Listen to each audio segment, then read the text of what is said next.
ஒரு sub inspector பிடிச்சி 2 பேர் மூக்கு மேலே குத்தும் குத்துறான். எங்க சப் இன்ஸ்பெக்டருக்கு இப்படிப்பட்ட நிலைமைனா மக்களை யாரு காப்பாத்துறது? இனிமேல் நாம தான் காப்பாத்திக்கணும். அண்ணா திமுக அது மட்டும் இல்ல, கொண்டு வந்தது நாங்க, பேர் வச்சது அவிய. நாம் பெற்ற பிள்ளைக்கு அவர் பேர் வைக்கிறாங்க. இது நியாயமா? வெக்க கேடு, சொல்லுவதற்கு கூச்சமா இருக்குது. சிறுமி முதல் முதியோர் வரை விட்டு வைக்கிறதே இல்லை. ஒரு கேவலமான ஆட்சி. பெண்களுக்கு பாதுகாப்பு இல்லை. எங்க ஒரு 10 ரூபா பாலாஜின்னு ஒருத்தர் இருந்தார். அவர் தான் இந்த திட்டத்தையே துவக்கி வச்சார். ஏன்னா அண்ணா திமுக யார் யார் போறாங்களோ அவரெல்லாம் இப்படிப்பட்ட வேலைக்கு பயன்படுத்துறாங்க திமுக கட்சிக்காரர். இனிமேல் திமுக ஆட்சி வரைக்கும் வீடே கட்ட முடியாது. வீடு வேணா கட்டலாம், கனவுல கட்டலாம். கரண்ட் பில் கேட்க வேண்டியதே இல்லை. அது எப்படித்தான் கரண்ட் பில் போடுறாங்கன்னு யாருக்கும் தெரியல. கரண்ட் பில் போடுறான். அது என்ன கணக்கு வச்சு போடுறாங்கன்னே நாங்க கண்டுபிடிக்க முடியல. எங்களாலேயே கண்டுபிடிக்க முடியல. என் வீட்டுக்கு 4500 8000 5000 வந்துட்டு இருந்தது. இப்ப 12500 வருது. ஆல் பாஸ் போட்டோம். All pass. இன்னைக்கு கூட என்னை பற்றி பேசுகிறார். நீ பேசுறத பத்தி எனக்கு கவலை இல்லை. ஏன்னா நல்ல மனிதர் பேசுனா கேட்கலாம். மனிதனா பிறந்தா சூடு சொரண வேணும். எதுவுமே இல்லாம பேசுறது, எதுவுமே இல்லாத பேசுறதை பத்தி கவலைப்படக்கூடாது. சொல்லக்கூடாது, சொல்லித்தான் ஆக வேண்டும். வேற வழி இல்லை. உழைக்கிற நாய்க்கு பிஸ்கட் போட்டா கத்திக்கிட்டு போகும் பாரு, அப்படி சில பேர் இருக்கிறாங்க. என்ன பண்ண அப்படி சில பேர் எவ்வளவு மட்ட ரகம் ஏங்க.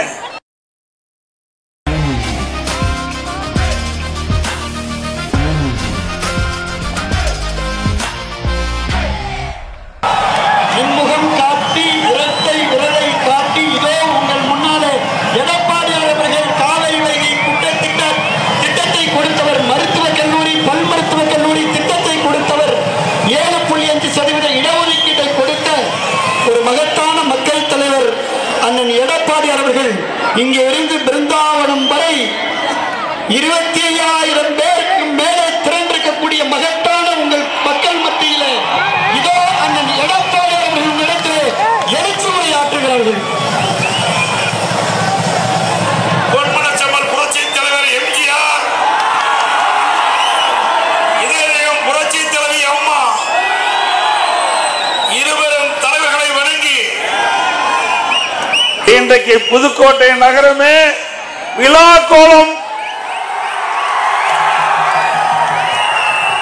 எழுச்சி மிக ஆரவாரம். புதுக்கோட்டை மாநகரம் குலுங்கிவிட்டது மக்கள் வெள்ளத்தில். இன்றைய தினம் அனைத்து இந்திய அண்ணா திராவிட முன்னேற்ற கழகம் மக்கள் எந்த அளவுக்கு இந்த புதுக்கோட்டை மாநகரத்திலே வரவேற்க என்று எதிரிகள் தொலைக்காட்சி மூலமாக கண்டு கழிக்கலாம். இந்த சிறப்பான எழுச்சி மிகு பயண நிகழ்ச்சியிலே தலைமுறையாற்றிய இந்த மண்ணின் மாவட்டத்தை சேர்ந்த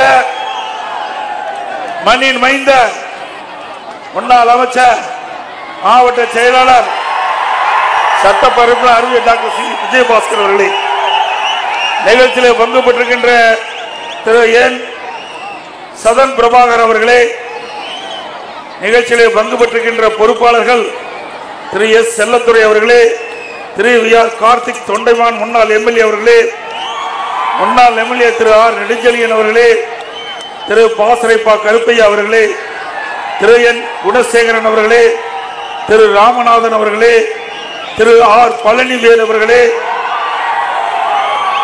மாநில நிர்வாகிகள் திரு எம்டிஆர் தமிழரசன் அவர்களே, நம்முடைய கூட்டணி கட்சியில அங்க வைக்கின்ற பாரதிய ஜனதா மாவட்ட தலைவர் திரு என் ராமச்சந்திரன் அவர்களே, தமாக மாவட்ட தலைவர் திரு ஆர் எல் தமிழரசன் அவர்களே, ஐஜேகே மாவட்ட தலைவர் திரு KPN சீனிவாசன் அவர்களே, இந்த நிகழ்ச்சியிலே பங்கு பெற்றிருக்கின்ற கழகத்தினுடைய பொறுப்பாளர்கள் திரு க பாஸ்கர் அவர்களே, திரு அப்துல் குமாரன் என்கிற SAS சேட் அவர்களே, திரு TK ராஜ்குமார் அவர்களே, திரு எஸ் ராமச்சந்திரன் அவர்களே, திரு எம் அண்ணாதுரை அவர்களே, திரு எம் சொக்கலிங்கம் அவர்களே, திரு தங்க குபேந்திரன் அவர்களே, திரு வி பழனிவேல் அவர்களே, திரு ஜே முகமது இப்ராஹிம் ஜாபர் அலி அவர்களே, திரு என்ஜினியர் சுமன் காளிதாஸ் அவர்களே, திரு சதீஷ்குமார் அவர்களே மற்றும் திரளாக கலந்து கொண்டிருக்கின்ற அனைத்து இந்திய அண்ணா திராவிட முன்னேற்ற கழகத்திலே பல்வேறு பொறுப்புகளை வைக்கின்ற நிர்வாகிகளே, எனது அருமை கழக உடன்பிறப்புகளே, மகளிரை சேர்ந்த சகோதரிகளே, விவசாயிகளே, விவசாய தொழிலாளிகளே, வியாபாரிகளே, தாய்மார்களே, பெரியவர்களே, பத்திரிகையாளர் ஊடக நண்பர்களே, இளைஞர் பட்டாளங்களே, அத்தனை பேருக்கும் என்னுடைய முதற்கண் வணக்கத்தை உறுத்தாக்குகின்றேன். இன்றைய தினம் புதுக்கோட்டை மாவட்டம் அதிமுக கோட்டை. இன்றைக்கு திராவிட முன்னேற்ற கழகத்தை சேர்ந்த அமைச்சர்கள், முதலமைச்சர் அனைவரும் கனவு கண்டு கொண்டிருக்கின்றார். அந்த கனவு பகல் கனவாகத்தான் இருக்கும். 2026 சட்டமன்ற பொதுத் தேர்தல் அனைத்து இந்திய அண்ணா திராவிட முன்னேற்ற கழக கூட்டணி ஆட்சி அமைக்கின்ற தேர்தலாக இருக்கும். இன்றைய தினம் இந்த புதுக்கோட்டையில் நடைபெறுகின்ற இந்த எழுச்சி பயணமே தமிழ்நாடு முழுவதும் அதிர்வலையை ஏற்படுத்தியிருக்கின்றது. இன்றைக்கு புதுக்கோட்டை இந்த நகரம் மாநகராட்சி ஆக்கி இருக்கிறாங்க. அதுல நாங்கள் எந்த கருத்து மாறுபடும் இல்லை. அதே நேரத்தில் புதுக்கோட்டையை ஒட்டியுள்ள பல்வேறு ஊராட்சிகள், சுமார் 11 ஊராட்சிகள் இந்த நகராட்சியோட இணைச்சிருக்கிறாங்க. அப்ப இந்த நகராட்சியோட இணைக்கின்ற பொழுது அதுக்கு வீட்டு வரி உயர்த்துவாங்க, அப்புறம் குடி வரி உயர்த்துவாங்க. இப்படி எல்லாம் ஒரு வீடு கட்டணும்னா கூட எங்க அனுமதி வாங்க வேணும், பெரிய கடினம். 100 நாள் வேலை திட்டம் போச்சு, 100 நாள் வேலை திட்டம் நம்முடைய தாய்மார்களுக்கு போச்சு. மாநகராட்சியோட இந்த ஊராட்சிகள் இணைத்த காரணத்தினால அவளுக்கு கிடைக்கப்படுகின்ற பயன் முற்றிலும் இழந்து விட்டார்கள். இப்படிப்பட்ட ஆட்சி தேவையா? என்ன உங்களுக்கு அவசியம்? மாநகராட்சி ஆக்குகிறாங்க, வேண்டாங்கள? மாநகராட்சி ஏற்கனவே நகராட்சி, மாநகராட்சி தர உயர்த்துங்கள். இன்னைக்கு ஏழை எளிய மக்கள் 100 வேளை வேலை திட்டத்தை பயன்படுத்தி அவர் வாழ்க்கையை அமைத்திருக்கின்றார்கள். அவர்கள் பாதிக்கின்ற அளவிற்கு 11 ஊராட்சிகளை மாநகராட்சியோடு இணைக்கிறதுக்கு மக்களை வாட்டி வைக்கின்ற அரசு தேவையா? அது மட்டுமல்ல, அனைத்து இந்திய அண்ணா திராவிட முன்னேற்ற கழகம் இருக்கின்ற பொழுது பல்வேறு திட்டங்களை நாங்கள் கொண்டு வந்திருக்கிறோம். இன்றைக்கு இந்த புதுக்கோட்டை மாவட்டம் வறட்சியான பகுதி. இந்த வறட்சியான பகுதியில் இருக்கின்ற விவசாயிகள், விவசாய தொழிலாளிகள், பொதுமக்கள் வளமோடு செழிப்போடு வாழ வேண்டும் என்பதற்காக காவிரி குண்டாறு திட்டத்தை கொண்டு வந்த அரசாங்கம் அதிமுக. 14,400 கோடி அந்த திட்டத்தை கொண்டாந்தோம், அறிவிச்சோம். முதல் கட்டமா 700 கோடி கொடுத்து நானே நேரில் வந்து உங்களுடைய பகுதிக்கு வந்து அந்த காவிரி குண்டாறு திட்டத்தை துவக்கி வைத்து, இந்த திட்டம் நிறைவேறப்பட்டிருந்தால் உங்கள் கண்வாயெல்லாம் நீர் நிரம்பி நிலத்து நீர் உயர்ந்து வேளாண்மைக்கு தேவையான நீர் கிடைச்சிருக்கும், குடிப்பதற்கு தேவையான நீர் கிடைச்சிருக்கும், குடிநீர் பிரச்சனை இருந்திருக்காது. அப்படிப்பட்ட அற்புதமான திட்டத்தை முடக்கிய அரசு தேவையா? இன்றைக்கு அந்த திட்டம் மட்டும் பயன் வந்திருந்தா இந்த பூமி பொன் விளைகின்ற பூமியா மாறி இருக்கும். மஞ்சள், வாழை, கரும்பு என்று பணப்பயிர்கள் பயிரிட்டிருப்பாங்க, விவசாயி பிழைத்திருப்பாங்க, விவசாயிக்கு தேவையான தொழில் கிடைச்சிருக்கும். எல்லாமே இந்த ஆட்சியில் போய்விட்டது. மீண்டும் அனைத்து இந்திய அண்ணா திராவிட முன்னேற்ற கழக ஆட்சி உங்கள் மூலமாக மலரும். இந்த திட்டம் தொடரும்.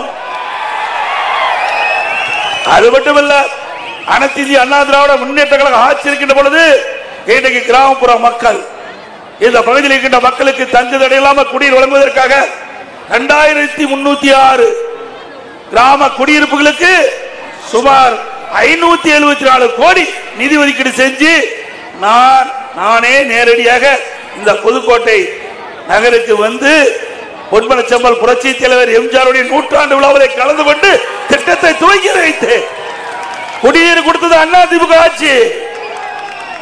நிலையான பாதுகாக்கப்பட்ட தண்ணீரை கொடுத்தது அதிமுக ஆட்சி. இன்றைய தினம் மாநகரத்தில் காலையில் ஒரு ஆலோசனை கூட்டம் இங்க இருக்கிற நகர மக்கள் தெரிவிச்சாங்க, 10 நாளைக்கு ஒரு முறை தான் தண்ணி வருது. இதே அதிமுக ஆட்சி இருக்கின்ற பொழுது 2 நாளைக்கு ஒரு முறை குடி தண்ணீர் வந்துகிட்டு இருந்த நிலை மாறி இன்றைக்கு 10 நாளைக்கு ஒரு முறை இந்த புதுக்கோட்டை நகரத்தில் வசிக்கின்ற மக்களுக்கு தண்ணீர், குடி தண்ணீர் வருவதாக சொன்னார்கள். இப்படிப்பட்ட ஆட்சி தேவையா? சிந்திச்சு பாருங்க.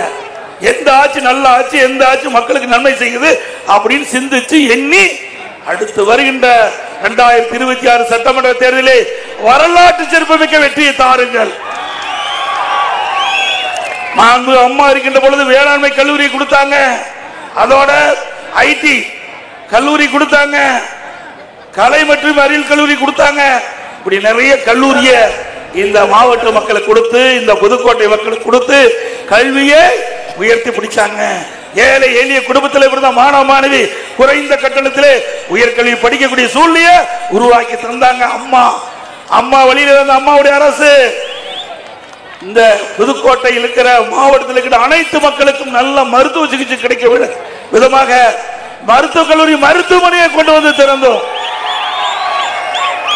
இன்றைக்கு தனியார் மருத்துவமனையில் எப்படி அறுவை சிகிச்சை மேற்கொள்றாங்களோ அதே போல தரமான மருத்துவ சிகிச்சையை இந்த மருத்துவக் கல்லூரி மருத்துவமனையிலே அதிமுக ஆட்சியிலே கொண்டு வந்து நிறைவேற்றப்பட்டோம். அது மட்டுமல்ல, அறிவிச்சார் திரு டாக்டர் விஜயபாஸ்கர் அவர்கள் மக்கள் நல்வாழ்வுத்துறை அமைச்சராக இருந்தார்.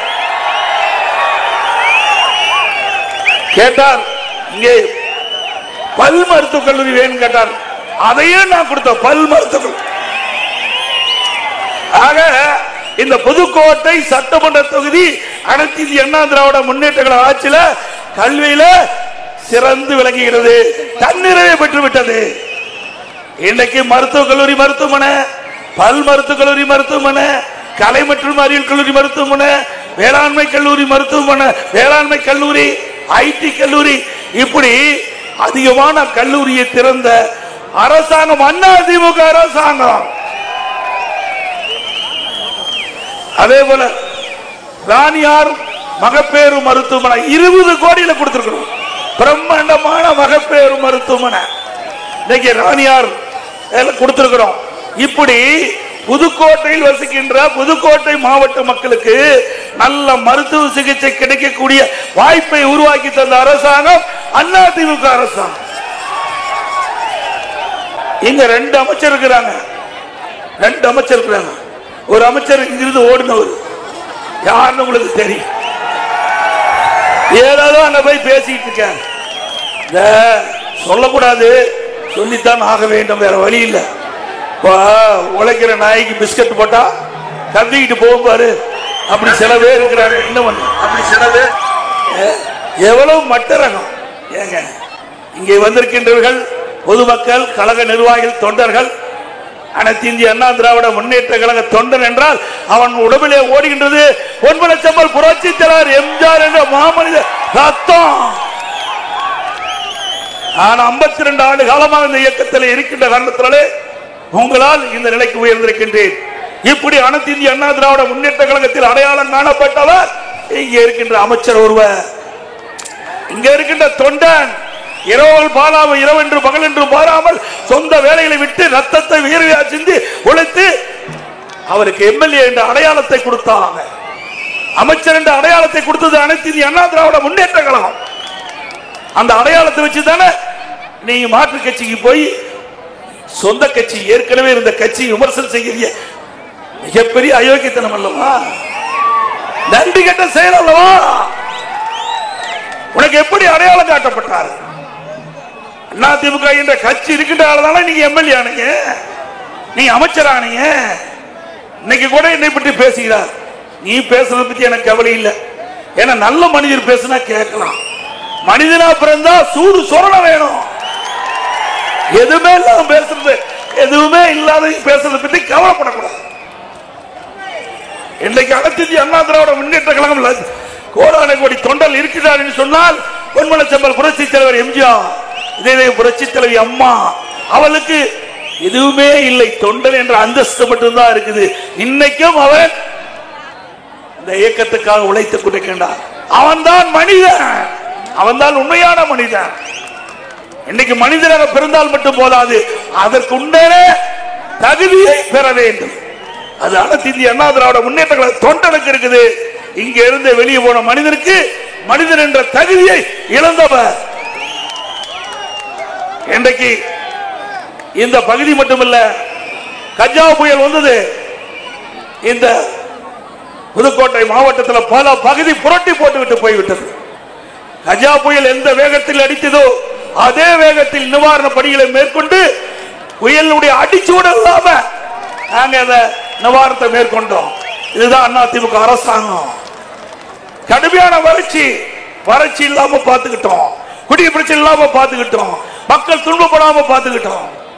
அதற்கு பிறகு புயல், வெள்ளம், விவசாயிகளுக்கு தேவையான உதவிகள், தென்னை மரம் வெடித்து விழுந்து விட்டது புயலா, அதுக்கு நிவாரணம் 600, அதை வெட்டி வெளியில் ஏற்றுவதற்கு 500 ரூபாய், 1100. ஒரு ஹெக்டேர் 175 தென்னை மரம் இருந்தா 1,92,500 அந்த விவசாயிகளுக்கு வழங்கணும். மறு சாகுபடி மீண்டும் அந்த விவசாயி பணியை துவங்க வேணும். தென்னம் பயிர்களை நட வேண்டும், தென்னை மரங்களை நட வேண்டும், தென்னை கன்றுகளை நட வேண்டும். அதற்கு 72,100 ரூபாய் நாம் கொடுத்தோம். இப்படி விவசாயிகளை வாழ வைத்த அரசாங்கம் அதிமுக அரசாங்கம். அப்படி ஏதாவது இந்த மக்களுக்கு செய்திருக்கீங்களா? இன்றைக்கு வேளாண் பணி சிறந்தால்தான் உணவு பஞ்சம் வராது. இன்னைக்கு அனைவரும் சந்தோஷமாக வாழ வேண்டும் என்றால் உணவு உற்பத்தி பெருக்க வேண்டும், விலை கட்டுப்பாட்டுக்குள் இருக்க வேண்டும் என்று சொன்னால் அதற்கு தேவையான நடவடிக்கை எடுத்த அரசாங்கம் அதிமுக அரசாங்கம். அதனால உணவு உற்பத்தி அதிகமாக பெருக்கிய காரணத்தினால விலை கட்டுப்பாட்டுக்குள் இருந்தது. இன்னைக்கு என்ன திமுக ஆட்சியில அரிசி விலை உயர்ந்து போச்சு, 20 ரூபா ஒரு கடல் என்ன விலை உயர்ந்து போயிட்டு, பருப்பு விலை உயர்ந்து போட்டு, எல்லா உணவுப் பொருட்களும் விலை உயர்ந்து விட்டது. இப்படிப்பட்ட ஆட்சி தேவையா சொல்லுங்க? இன்னைக்கு திராவிட முன்னேற்ற கழகம் 2021 சட்டமன்ற பொதுத் தேர்தலும் போது 525 அறிவிப்புகள் வெளியிட்டாங்க. அந்த 525 அறிவிப்புகளை இந்த பெண்கள் இங்க இருக்காங்க. 100 நாள் வேலை திட்டம் 180 நாளாக உயர்த்துன்னு சொன்னாங்க. உயர்த்துறாங்களா? இல்ல இல்ல, இப்ப 50 நாளா குறைச்சிட்டாங்க. குறைச்சது மட்டும் இல்ல, இந்த மாநகராட்சியோட 16 ஊராட்சி சேர்த்து வேலையே இல்லாம பண்ணிட்டாங்க, ஒட்டுமொத்தமா க்ளோஸ் பண்ணிட்டாங்க. ஏழை மக்களுக்கு கிடைக்கின்ற அந்த வேலையும் இனி இந்த ஆட்சியில போய்விட்டது. மாநகராட்சியோட அந்த ஊராட்சிகளை சேர்ப்பதின் விளைவு அந்த 100 நாள் வேலை திட்டத்துக்கு மூடுவிழாக்கின்ற அரசாங்கம் திமுக அரசாங்கம். மக்களை வாட்டி வதைக்கின்ற அரசு திமுக அரசு என்பதை நீங்கள் எண்ணி பார்க்க வேண்டும். அதே போல இளைஞர்களுக்கு வங்கியில் வாங்கிய கல்வி கடன் ரத்து பண்ணாங்களா? மாதந்தோறும் கேஸ் சிலிண்டருக்கு 100 ரூபாய் மானியம் கொடுத்தாங்களா? பெட்ரோல் டீசலுக்கு 4 ரூபாய் குறைப்புன்னு சொன்னாங்க, பெட்ரோலுக்கு 5 ரூபாய் குறைக்குன்னு சொன்னாங்க. குறைச்சாங்களா? ஏன்னா டீசல் தான் நாம எல்லாமே இன்னைக்கு டிராக்டர் டீசல் தான் இயங்குது. அதே போல மீனவர்கள் அந்த போட்டுக்கு டீசல் தான் பயன்படுத்துறாங்க.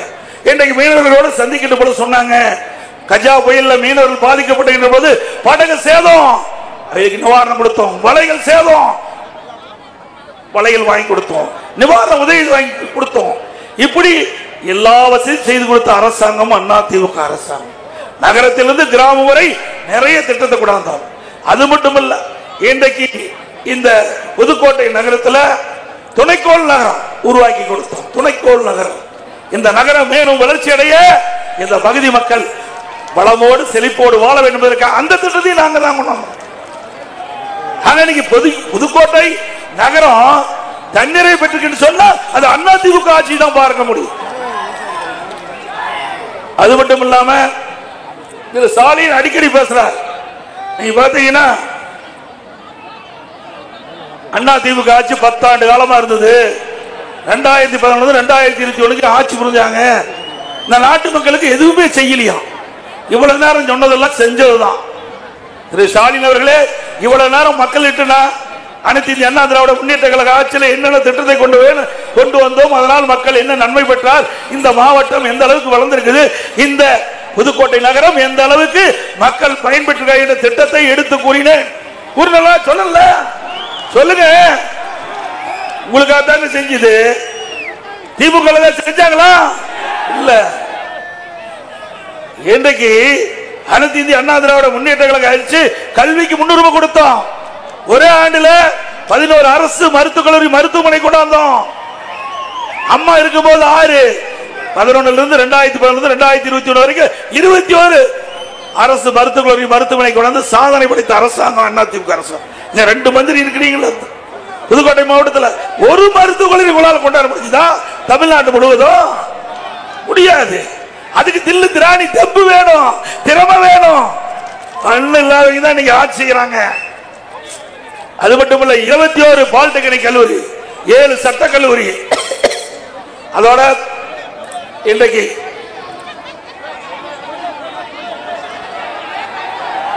கொரோனா காலம் 1 வருட காலமா இன்னைக்கு யாருக்கும் வேலை இல்லை. அப்ப கூட விலைவாசி ஏறல, கஜா புயல் விலைவாசி ஏறல, வறட்சி விலைவாசி ஏறல, விலை கட்டுப்பாட்டுக்குள்ள வச்சிருந்தோம். அதே போல கொரோனா காலம் 12 மாதம் எல்லா குடும்பத்தையும் விலையில்லா சக்கரை, அரிசி, பருப்பு கொடுத்த ஒரே அரசாங்கம் இந்தியாவில் அண்ணா திமுக அரசாங்கம். அந்த காலகட்டத்தில் பள்ளியில் படிக்கிற மாணவர்கள், கல்லூரியில் படிக்கின்ற மாணவர்கள் ஓராண்டு தங்களுடைய கல்வி வீணாக்கப்பட்டு விட்டது. மன உளைச்சல் இருந்தாங்க, மன வேதையில் இருந்தாங்க. அதுக்கு ஏதாவது அரசு பரிகாரம் செய்ய வேண்டும் என்று கோரிக்கை வைத்தாங்க. அவருடைய கோரிக்கையை ஏற்று ஆல் பாஸ் போட்டோம். All pass. மாணவனுடைய கஷ்டத்தையும் புரிந்தோம், விவசாய கஷ்டத்தையும் புரிந்தோம், விவசாய தொழிலாளியுடைய கஷ்டத்தையும் புரிஞ்சு ஆட்சி செய்த ஒரே அரசாங்கம் அண்ணா திமுக அரசாங்கம். இன்னைக்கு அது மட்டுமல்ல, இன்றைக்கு இந்த நகரம், புதுக்கோட்டை நகரம், இன்றைக்கு ஏதாவது புதுசா வீடு கட்ட வேணும்னா, கடை கட்ட வேணும்னா அந்த கட்டணம் 100% உயர்த்திட்டாங்க. 100% அந்த பிளான் கட்டணம் உயர்த்திட்டாங்க. அது மட்டும் இல்ல, கிராமத்துல வீடு கட்டுறதா ஏதாவது அனுமதி வாங்கல கட்டி இருந்தீங்களா, அங்க இருக்கிற கிராம அதிகாரியை போய் உங்களுக்கு சீல் வைக்கலாம். நேற்று அறிவிச்சுட்டாங்க திமுக அரசாணை. நேற்றைய தினம் கிராம தோட்டத்தில் ஏதாவது வீடு கட்டி இருந்தீங்களா, அனுமதி வாங்கலீங்கன்னா சீல் வைக்கிறாங்க. இது ஒரு அரசாங்கமா? அவங்க தோட்டத்தில் வீடு கட்டுறாங்க, நீ கட்டின பிறகு அதெல்லாம் வரி போடுங்க. அப்படித்தானே இருந்துட்டு இருக்குது, காலகாலமா அப்படித்தான் இருக்குது. காங்கிரஸ் ஆட்சியும் சரி, திமுக ஆட்சியும் சரி, அண்ணா திமுக ஆட்சியும் சரி, எல்லா ஆட்சி காலத்திலும் அங்க இருக்கிற கிராம பகுதியிலே தங்களுடைய தோட்டங்களிலே வீடு கட்டினா வரி போடுவாங்க, வரி கட்டுவாங்க. இதுதான் நடக்கிறது. வீட்டு வரி போட்டா வீட்டு வரி கட்டுவாங்க. சரி, அப்படியே இப்படி ஒரு அரசாணை வெளியிடுவதற்கு முன்பாகவே நீங்க ஒரு அறிவிப்பு கொடுக்கணும். இனிமேல் கிராமப்புறத்தில் உங்க தோட்ட பகுதியில் சொந்த இடத்துல வீடு கட்டுறதா இருந்தா முன்கூட்டியே அனுமதி வாங்குங்க, அனுமதி வாங்காத கட்டாதீங்க. அப்படியே ஒரு காலக்கெடு, ஒரு 6 மாசம் 1 வருஷம் நிர்ணயிங்க. அதுக்கு முந்தி உடனடியே இப்படி போட்டா எப்படி தெரியும்? விவசாயிகள் பல பேர் படிக்காதவங்க வீடு கட்டிட்டாங்க. இப்ப போய் வீட்டுக்கு சீல் வைக்கணும்னா அந்த விவசாயி என்ன செய்வான்? இன்னைக்கு விவசாயம் பண்றதே பெரிய கடினம். அப்படிப்பட்ட சூழ்நிலையில கஷ்டப்பட்டு இரவென்றும் பகலென்றும் பாராம சிறிது சிறிதா சேமித்து வச்சு வீடு கட்டினா அந்த வீட்டுக்கு ஆப்பு வச்சுட்டான் திமுக. இது நியாயமா? ஆக யாரையும் பிழைக்க விட மாட்டாங்க இந்த ஆட்சியில. கிராமத்திலிருந்து நகரம் வரை இந்த ஆட்சி இருக்க வரைக்கும் மக்களை நிம்மதியாக வாழ விட மாட்டாங்க. அது மட்டுமல்ல, இந்த நகர பகுதி கிராமம் வரைக்குமே இன்றைக்கு வரி போட்டாங்க. இன்றைக்கு இந்த கடைக்கு அண்ணா திமுக ஆட்சியில 1000 ரூபாய் வரியா இருந்தா இப்ப 150% உயர்த்தி 2500 ரூபாய் வரி கட்ட வேணும். அது மாதிரி வீட்டுக்கு, நகரப்புறத்தில் இருக்கிற வீட்டுக்கு, பேர்வாட்சியில் இருக்கிற வீட்டுக்கு நீங்க 1000 ரூபாய் முதல்ல கட்டிட்டு இருந்தீங்களா, இப்ப 2000 ரூபாய் கட்ட வேணும். 100% உயர்த்திட்டாங்க. கரண்ட் பில் கேட்க வேண்டியதே இல்லை. அது எப்படித்தான் கரண்ட் பில் போடுறாங்கன்னு யாருக்கும் தெரியல. இஷ்டத்துக்கு கரண்ட் பில் போடுறான். அது என்ன கணக்கு வச்சு போடுறாங்கன்னே நாங்க கண்டுபிடிக்க முடியல, எங்களாலேயே கண்டுபிடிக்க முடியல.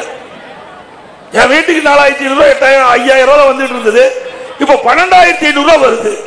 நான் அதிகாரி கேட்டேன், அது எதோ சொல்றாங்க. ஆக இப்படி மக்களை குழப்பி மக்களிடத்திலிருந்து சுரண்டுகின்ற ஆட்சி தேவையா? இன்றைக்கு இந்த ஆட்சி வந்த பிறகு 52% கரண்ட் பில் உயர்த்தினாங்க. வருஷம் 5% கரண்ட் பில் உயர்த்துன்னு சொல்லி 3 வருஷமா 15% உயர்த்தி இப்ப 67% இன்னைக்கு மின் கட்டணத்தை உயர்த்திட்டாங்க. பீக் அவர், இந்த கடையில பீக் அவர் ஒன்னு வச்சிருக்காங்க. அப்ப கூடுதலான அந்த மின் கட்டணத்தை வசூல் பண்றாங்க. அதோட இன்றைக்கு மின் கட்டண உயர்வுனால நமக்கு வர வேண்டிய தொழிற்சாலை எல்லாம் அண்டை மாநிலத்துக்கு போயிட்டு இருக்கு. எப்படி பருத்தியிலிருந்து வேலை வாய்ப்பு கொடுக்க முடியும்? சிந்திச்சு பாருங்க. இதே அண்ணா திமுக ஆட்சி இருக்கின்ற பொழுது இன்றைக்கு தொழில் புரிகிறவர்களுக்கு நிறைய உதவிகளை செஞ்சோம். அதனால புதிய புதிய தொழில் தமிழ்நாட்டுக்கு வந்தது. அம்மா இருக்கின்ற பொழுது முதல்ல 2015 தொழில் முதலீட்டாளர் மாநாட்டை நடத்தினாங்க. 2,42,000 கோடி தொழில் முதலீட்டு ஈர்த்தோம். கிட்டத்தட்ட 98 தொழில் தமிழகத்தில் துவங்குவதற்கு புரிந்துணர்வு ஒப்பந்தம் போட்டாங்க. அதனால பல லட்சம் பேருக்கு வேலை வாய்ப்பு கிடைச்சது, படித்த இளைஞர்களுக்கு வேலை வாய்ப்பு கிடைச்சது. அதே வழியில் அம்மாவுடைய அரசு நான் முதலமைச்சர் இருந்த காலகட்டத்தில் 2019 ஜனவரியில் தொழில் முதலீட்டு மாநாட்டை சென்னையில் நடத்தின. அப்ப 3,05,000 கோடி தொழில் முதலீட்டு ஈர்க்கப்பட்டு 304 புரிந்துணர்வு ஒப்பந்தம் போட்டோம். அதையெல்லாம் செயல்பாட்டுக்கு வந்தது.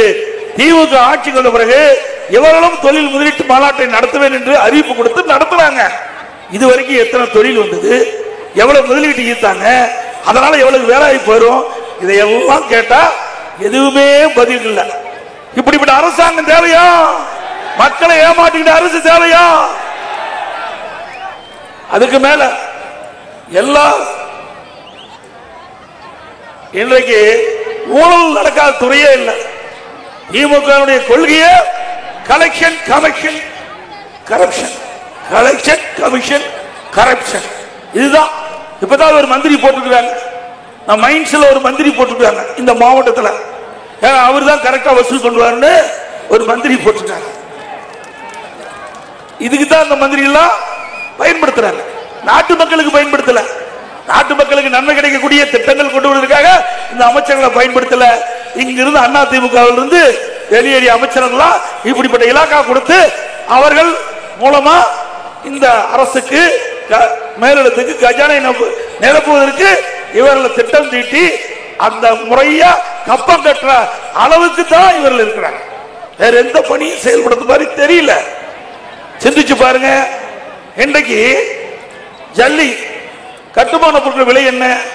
அதிமுக ஆட்சியில எம்சான் 3000 வித்தது, இப்ப 5500 ரூபாய் ஒரு யூனிட். அதே போல ஒரு யூனிட் ஜல்லி 2000 ரூபாய்க்கு வித்தது, இப்போ 4500 ரூபாய்க்கு விற்குது. அதே போல ஒரு டன் கம்பி 40,000 ரூபாய்க்கு வித்தது அதிமுக ஆட்சியில, இன்னைக்கு 70,000 ரூபாய்க்கு விற்குது. ஒரு செங்கல் அதிமுக ஆட்சியில் 6 ரூபாய், இன்னைக்கு 10 ரூபாய்க்கு விற்குது. சிமெண்ட் அதிமுக ஆட்சியில் வெளி மார்க்கெட்ல 240, இன்னைக்கு 340. இன்னைக்கு ஏழை எளிய குடும்பத்தில் இருக்கிறவர்களா வீடு கட்டணும்னா அங்கங்க இருக்கின்ற ஊராட்சி ஒன்றியம் நகராட்சி பகுதியில் அம்மா சிமெண்ட் 190 ரூபாய்க்கு வழங்கணும். இதனால ஏழை எளியோர் நடுத்தர மக்கள் வீடு கட்டிட்டு இருந்தாங்க. இனிமேல் திமுக ஆட்சி வரைக்கும் வீடே கட்ட முடியாது. வீடு வேணா கட்டலாம், கனவுல கட்டலாம், நிஜமா கட்ட முடியாது. அதுபோல தமிழ்நாட்டில் சுமார் 6000 மதுக்கடைகள் இருக்குது. 6000 மதுக்கடைகள். இந்த 6000 மதுக்கடையில் ஒரு நாளைக்கு 1.5 கோடி பாட்டில் விற்கிறாங்க. ஒரு பாட்டிலுக்கு 10 ரூபாய் அதிகமா விலை வச்சு விற்பதாக தகவல். அப்படின்னா ஒரு நாளைக்கு 15 கோடி ரூபாய் இந்த 10 ரூபாய் அதிகமா கொடுத்து இந்த டாஸ்மாக் கடையில வாங்குறதுனால 15 கோடி ரூபாய் இன்றைக்கு மக்களுடைய பணம் மேலிடத்துக்கு போகுதுன்னு சொல்றாங்க.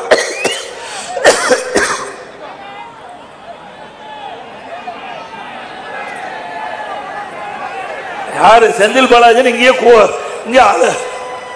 சவுண்ட் கொடுக்குறாங்க.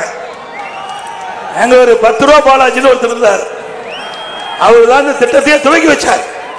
ஏன்னா அண்ணா திமுக யார் யார் போறாங்களோ அவரெல்லாம் இப்படிப்பட்ட வேலைக்கு பயன்படுத்துறாங்க. திமுக கட்சிக்காரர் திமுக மேலிடம் பயன்படுத்துது. அப்படின்னா ஒரு நாளைக்கு 15 கோடினா மாசத்துக்கு 450 கோடி, வருஷத்துக்கு 5400 கோடி. அப்படின்னா 4 வருஷத்துல இந்த 10 ரூபாய் வசூல் பண்ணுவதுக்கு கிட்டத்தட்ட 22,000 கோடி பக்கமா வந்துட்டு. இப்படி கொள்ளையடிக்கிற அரசாங்கம் தேவையா சொல்லுங்க? அது மட்டும் இல்ல, எனக்கு திராவிட முன்னேற்ற ஆட்சிக்கு வந்த பிறகு சட்ட ஒழுங்கு அடியோட சீர்கெட்டு போச்சு. நல்ல நேர்மையான அதிகாரி திமுக காரனுக்கு பிடிக்காது, இந்த அரசாங்கத்துக்கு பிடிக்காது. அதனால அவர் சில பேர் ராஜினாமா. நேற்று கூட திருச்சியில் ஒருத்தர் தனக்கு மன உளைச்சல் இருக்குதுன்னு ஒரு டிஎஸ்பி ராஜினாமா பண்ணிட்டார். இன்னொருத்தர் அந்த டிஎஸ்பி நேர்மையான அதிகாரி, அவர் ஜீப்பை பறிச்சிட்டாங்க. இங்கிருந்து போன மந்திரி தான் அதுக்கு காரணங்கிறாங்க, முழுமையா தெரியல. அந்த நேர்மையான அதிகாரி அவருடைய வாகனத்தை இவர்கள் எடுத்துக்கொண்ட காரணத்தினால அவர் நடந்தே அலுவலகத்துக்கு போனார். அது கூட பொறுக்க முடியாத அவருக்கு மேல விசாரணை வச்சு இன்றைக்கு சஸ்பெண்ட் பண்ணியிருக்காங்க. அப்படின்னா யார் மக்களை பாதுகாப்பு? நேர்மையான அதிகாரி இருந்ததான மக்களை பாதுகாக்க முடியும். இன்றைக்கு மக்களுக்கு பாதுகாப்பு வழங்கக்கூடிய காவல்துறை அதிகாரிக்கே பாதுகாப்பு இல்லை. அப்படிப்பட்ட நிலைமை தமிழ்நாட்டில் இருக்குது. இன்னைக்கு ஒரு 10 நாளைக்கு முந்தி தொலைக்காட்சி எல்லாம் பார்த்தேன். ஒரு சப் இன்ஸ்பெக்டர் பிடிச்சி 2 பேர் மூக்கு மேலே குத்தும் குத்துறான். எங்க சப் இன்ஸ்பெக்டருக்கு இப்படிப்பட்ட நிலைமைனா மக்களை யாரு காப்பாத்துறது? இனிமேல் நாம தான் காப்பாத்திக்கணும். நாம் தான் இந்த அரசாங்கம் இருக்கின்ற வரை மக்களுக்கு பாதுகாப்பு மக்களே. அப்புறம் இன்னைக்கு இந்த கொங்கு மண்டலத்தில் பாத்தீங்கன்னா எங்கெங்கெல்லாம் முதியோர் வசிக்கிறாங்களோ அங்கெல்லாம் பிளான் போட்டு அங்க இருக்கிறவங்க போய் அங்க வீட்டில் இருக்கிற பொருள்லாம் கொள்ளையடிச்சிட்டு அவர்களையும் கொலை செஞ்சுட்டு வந்துடுறாங்க. இப்ப அண்மை காலமா அது ஒரு ஃபேஷன் நடந்துகிட்டு இருக்குது. இந்த ஆட்சியில் இன்னும் கண்டுபிடிக்க முடியும். அதோட வெக்க கேடு சொல்லுவதற்கு கூச்சமா இருக்குது. சிறுமி முதல் முதியோர் வரை விட்டு வைக்கிறதே இல்லை. ஒரு கேவலமான ஆட்சி. பெண்களுக்கு பாதுகாப்பு இல்லை. இன்னைக்கு பள்ளிக்கு சிறுமி அனுப்புனா அங்க எல்லா ஆசிரியரும் நான் கூட சொல்லல, ஏன்னா நல்ல ஆசிரியர். இன்றைக்கு நாட்டுக்கு ஆசிரியர் வேணும்.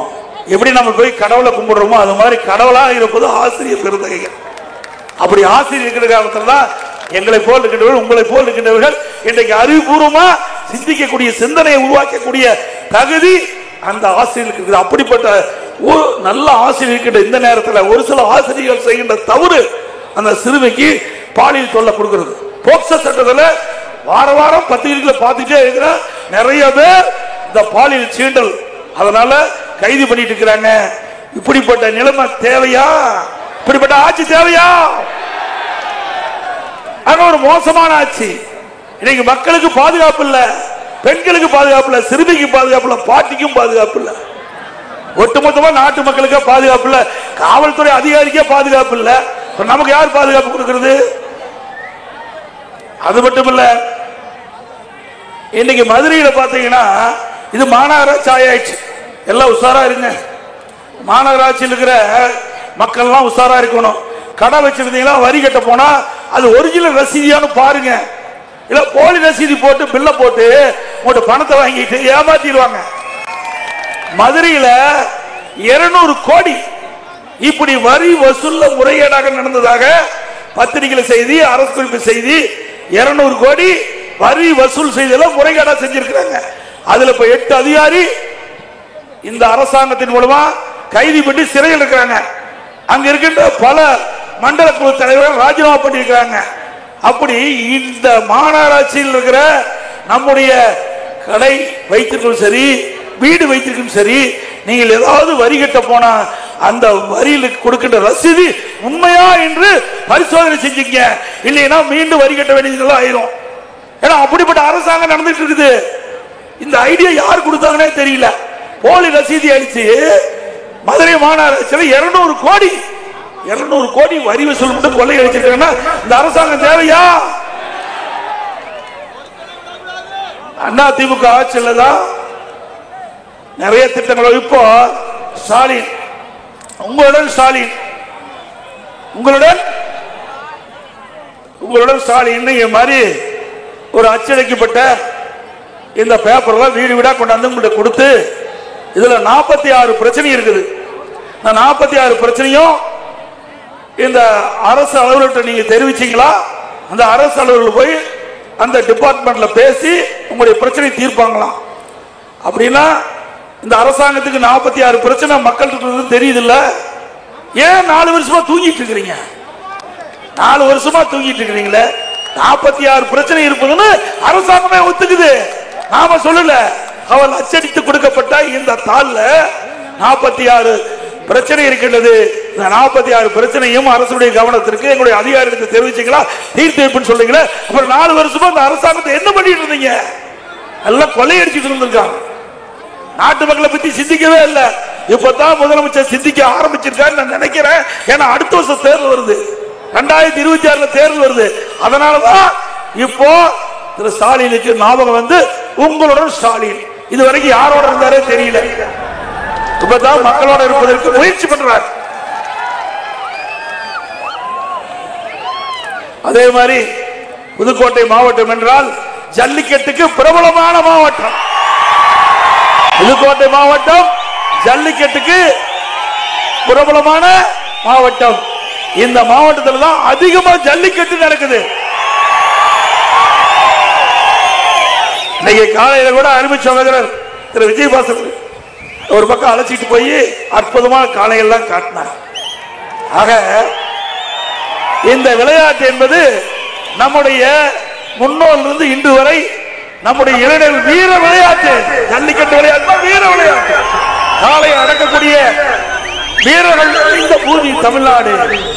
இன்றைக்கு தமிழகம் மட்டுமல்ல, இந்தியா மட்டுமல்ல, உலக அளவில் ஜல்லிக்கட்டு தமிழகத்தில் புகழ்பெற்று விளங்குகிறது. இந்த ஜல்லிக்கட்டு விளையாட்டை மேன்மைப்படுத்த அதிமுக ஆட்சி வந்தபோது மேலும் உங்களுக்கு உதவி செய்யப்படும் இடத்துல கோரிக்கை வச்சாங்க. ஜல்லிக்கட்டு வீரர்கள், ஜல்லிக்கட்டு நடத்துகின்ற அந்த காளை வளர்த்துகின்ற உரிமையாளர்கள் கோரிக்கை வச்சாங்க. எங்களுக்கு பல இடர்பாடுகள் இருக்கின்றன சொன்னாங்க. பாரம்பரியமாக இருக்கின்ற ஜல்லிக்கட்டு அந்த விளையாட்டு அற்புதமா மீண்டும் பிரகாசமா தமிழகத்தில் விளங்குவதற்கு அதிமுக ஆட்சி பல வகையில் உங்களுக்கு உதவி புரியும் என்ற செய்தி இந்த நேரத்தில் தெரிவித்து, அதே போல இன்றைக்கு புதுக்கோட்டை நகரத்தில் பொதுமக்களுக்காக கொண்டு வரப்பட்ட அற்புதமான பூங்கா இன்னைக்கு 10 கோடி ரூபாய் நாங்கள் தான் கொடுத்திருக்கிறோம். இப்படி ஏராளமான திட்டங்களை புதுக்கோட்டை நகரம், புதுக்கோட்டை மாவட்டத்திற்கு தந்திருக்கிறோம். அடுத்த ஆண்டு சட்டமன்ற தேர்தல் வர இருக்கின்றன. அந்த சட்டமன்ற தேர்தலிலே இப்படி மக்கள் விரோத ஆட்சியை அகற்றி ஒரு நல்ல ஆட்சி தமிழகத்திலே மலர அனைத்து இந்திய அண்ணா திராவிட முன்னேற்ற கழக கூட்டணியை ஆதரிங்கள், ஆதரிங்கள். அதிமுக அது மட்டும் இல்ல, கொண்டு வந்தது நாங்க, பேர் வச்சது அதிக. நாம் பெற்ற பிள்ளைக்கு அவர் பேர் வைக்கிறாங்க. இது நியாயமா? அதுவே பெற்ற பிள்ளைக்கு அவர் தானே பேர் வைப்பாங்க. இப்படிப்பட்ட காட்சியெல்லாம் திமுக தான் பார்க்க முடியும். இன்னைக்கு அனைத்து இந்திய அண்ணா திராவிட முன்னேற்ற கழக ஆட்சி நல்ல சாலைகளை கொடுத்தோம், நல்ல பாலங்களை கொடுத்தோம், ஏரி குளம் குட்டை எல்லா இடத்திலும் தூர்வாரி இந்த மக்களை வாழ வைத்த அரசு அதிமுக அரசு என்பதை இந்த நேரத்தில் நினைவு கொடுத்து, அனைத்து இந்திய அண்ணா திராவிட முன்னேற்ற கழக அரசு தமிழகத்தை உங்கள் துணையோடு மலர வேண்டும் அடுத்த ஆண்டு. அதற்கு அனைத்து இந்திய அண்ணா திராவிட முன்னேற்ற கழக கூட்டணி கட்சியில் இருக்கின்ற வேட்பாளர் அதிமுக வேட்பாளர் நிறுத்தப்பட்டால் அவருக்கு 2 லட்சத்திலே வாக்களித்து வெற்றி பெற செய்யுங்கள். இன்றைக்கு திரு ஸ்டாலின் மாடல் அரசு ஃபெயிலியர் மாடல் அரசு ஆயிட்டது. திரு ஸ்டாலின் மாடல் திமுக அரசு ஃபெயிலியர் மாடல் அரசு. மக்களை காப்போம், தமிழகத்தை மீட்போம். மக்களை, தமிழகத்தை, மக்களை, தமிழகத்தை, மக்களை, தமிழகத்தை. Bye bye Stalin. நன்றி, வணக்கம்.